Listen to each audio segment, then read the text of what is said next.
என் husband வந்து he's a first generation entrepreneur. அப்பா அம்மா 2 பேருமே ஒர்க்கிங் பேரண்ட்ஸாக இருந்திருக்காங்க. பட் இவருக்கு வந்து அந்த ஃபர்ஸ்ட் ஜென்ரேஷனாக ஃபர்ஸ்ட் ஆண்டர்ப்ரூனர்ஷிப் வந்து இவர் தான் பார்க்குறாரு. ஸோ நிறைய நல்ல விஷயங்கள், கெட்ட விஷயங்கள், குட்ஸ் அண்ட் பேட்ஸ் இருக்க தான் செஞ்சுருக்கு.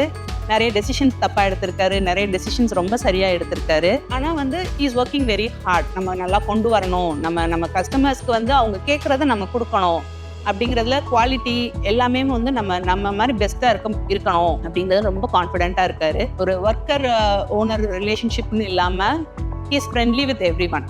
சரினா சரி, தப்புனா தப்புங்கிறத வந்து ரொம்ப கரெக்டாக சொல்லுவாங்க. அதே மாதிரி டெக்னிக்கலாக ஹி இஸ் வெரி சவுண்ட். இப்போ நம்ம டிசைனிங் டீமில் வந்து ஏதாவது மிஸ்டேக்ஸ் பண்ணாலுமே அவங்க வந்து அது சேஞ்ச் பண்ணுறதுக்கு சரி ஐ கிவ் யூ டைம், நான் பார்த்துக்கிறேன், நீ தைரியமாக வந்து சரி பண்ணுறதுக்கான வழியை பாரு அப்படிங்கிறத ரொம்ப கான்ஃபிடென்ட். அந்த லீடர்ஷிப் குவாலிட்டி வந்து நான் ரொம்ப அப்ரிஷியேட் பண்ணுறேன், நான் ரொம்ப அட்மையரும் பண்ணுறேன். He wants to make his parents proud. அதுதான் அவருக்கு வந்து ரொம்ப அப்பா ஒர்க்கிங் பேரண்ட்ஸாக இருந்துட்டு எனக்காக இவ்வளோ சப்போர்ட் பண்ணியிருக்காங்க.